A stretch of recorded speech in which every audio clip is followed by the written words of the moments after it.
Hello and welcome to Weekly Spiritual Fitness. Today I want to talk to you about whether or not God exists. And so the answer that one of my seminary professors gave to me, which I thought really helpful for wrestling with this question, is that the answer is actually no. And that's a bit of a trick answer to a trick question, because it's actually a poor question. Does God exist? Does God exist the same way that a pair of socks or a dinner plate or a cat exists? The answer is no.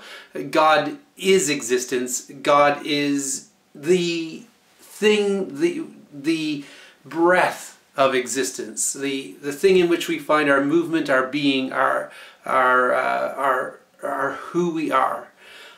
In the Bible, when Moses is asking God for God's name, God says, "I am that I am." And so this is a good way for us, a good way to frame this question of God's existence. But perhaps a better question, a more difficult question to wrestle with is whether or not we exist. And for that, I'm going to say that as a Christian, the answer is, it depends. And I remember one time I was talking to a friend about this, and I was,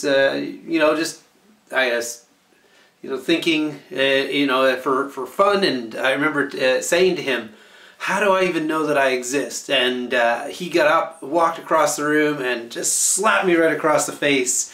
And I've never really questioned from that moment on whether or not I exist.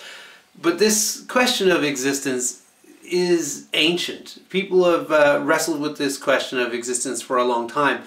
And in particular, there's one individual who I think has really shaped the way that we understand existence and has framed it in a way that has been very helpful for us as humans, but perhaps not as helpful for positioning God in that equation, and that person is René Descartes. Descartes was troubled by this question of existence. He could not prove that his existence was not a trick played by a demon, or that he was a part of some bad dream. And so in this thought experiment, he decided that there was only one thing that he could be sure of, and that is that he thinks. I think, therefore I am. And that is the basis, that basis of existence has actually been incredibly helpful for us, because from this thought experiment, I think, therefore I am, we eventually come to something called the scientific method. And this is our way of being able to test things, and it's been a way for us to make incredible advances, such as this, the technologies that we have, the medicine that we rely on to be able to live in ways that people for most of human history have not been able to. If I get a toothache, I go to the dentist. Even in this time of social isolation, if I get sick, there are still doctors, and I don't fear in the same way that many people have feared for most of human history about their health. And so that gives me more time to question things like existence, and in particular God's existence. Before Descartes, the general accepted understanding of whether or not something existed was whether or not it had its basis in God. Before Descartes, it was God is, therefore I am. And then after Descartes, we have I think, therefore I am. And so, as you can see, this really does shift the focus from something larger than us, something bigger than us, something to which we can ascribe, something to which we can follow to find our own sense of meaning. Now that sense of meaning has been churned inward. I think, therefore I am. So it's about me and what I think, and if it's about what I think, then ultimately it becomes almost a value to become selfish in a way. Even that doesn't mean that that helping others is ruled out by that equation, of course. But some would say that even me as a religious person, I only would do it because it suits me. We're selfish animals. And I think that Christian theology actually agrees with this a lot. We talk about original sin, and I can talk about that another time because it is a very interesting topic. But what I want to talk to you about instead is this idea of how we perceive our existence. Now, in the Old Testament, there's a word for breath, for spirit. It's ruah, and ruah is the same. It's the same word: breath, wind, and spirit. And in the New Testament, in Greek, we have this a similar word, which is pneuma, which again, pneuma is the Greek word used for wind. It's used for breath, and it's used for spirit. And so, when we get a sickness of the breath, we call it a pneumonia, which means, which is what it is. But that could also be considered, if we looked at the Greek, a sickness of the spirit, a sickness of the wind. So, in Jewish theology, we have some have said that the name of God is unpronounceable. Sometimes we'll call it Yahweh, or spelled without vowels, Yod He Vah He, or YHWH. And I've heard some people say that this is because this is the sound of our breath. It goes Yod Vah Yod Vah, and so this is God. God is our breath. Before we were born, we don't breathe, and so we were born, and the first thing we do in order for us to live is we need to breathe on our own. And so this, in my opinion, coming from a religious perspective, is this breath is a gift from God, and it is God. It comes from God. And so we keep on going through our lives, and we breathe subconsciously. As you're watching this video, you have to breathe, and you're not thinking about it. And you're going to continue to not think about breath until, if you've ever been at somebody's bedside at the end of their life, or seen somebody die, the death, there's an escaping of the spirit, right, which is the last breath. The yod, but the sentence is not completed. Just the same way as it starts with the yod. Anyway, but it's not completed because it is completed instead in God. It goes back to God from where it came.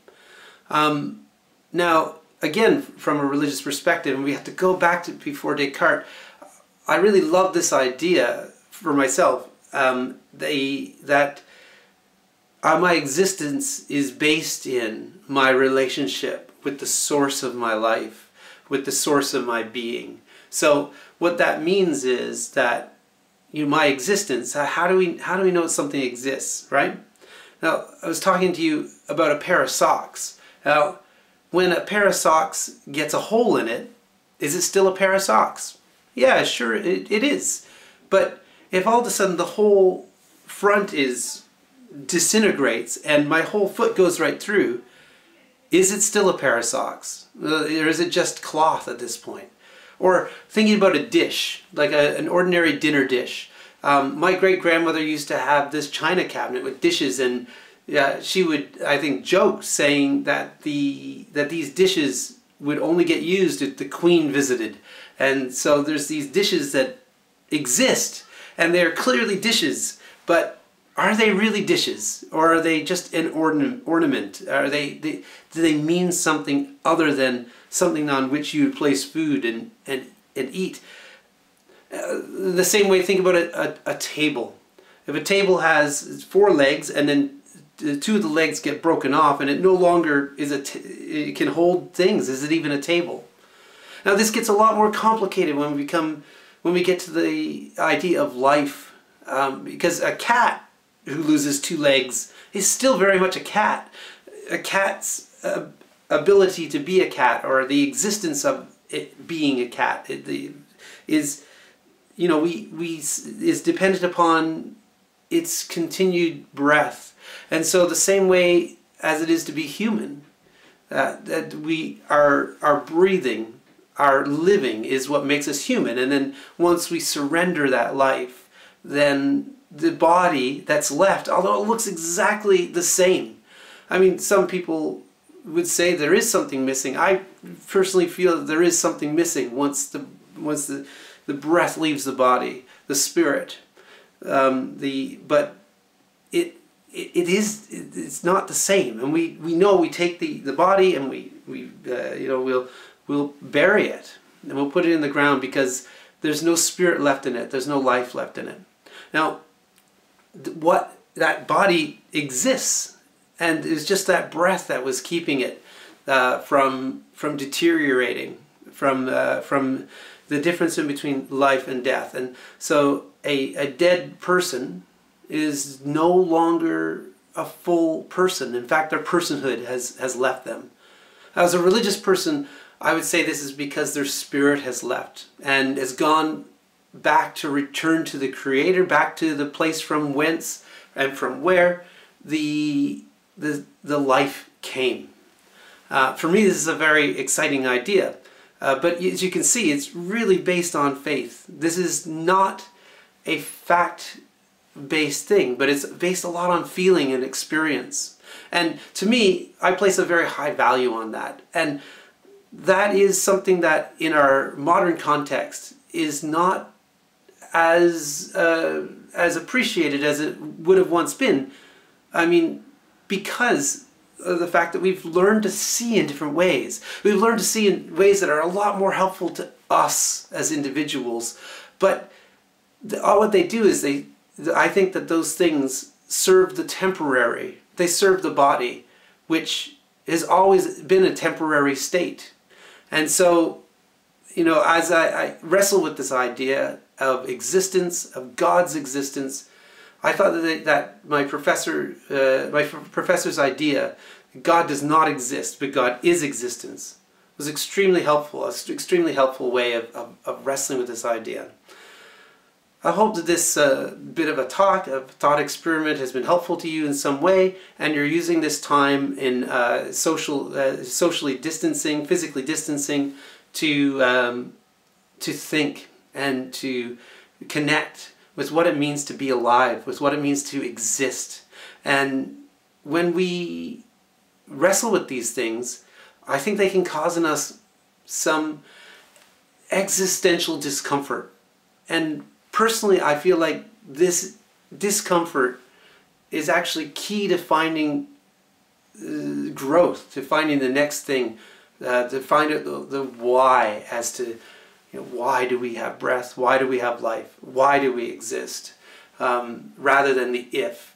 So, again, understanding that I come at this from a religious perspective, I would like to talk a little bit in a future video about the idea of atheism as well, because I think that there are lots of good reasons that people have chosen to not believe. So I don't mean to box myself in, but if these videos continue, that might be something that I'd like to talk about if you're interested in seeing it.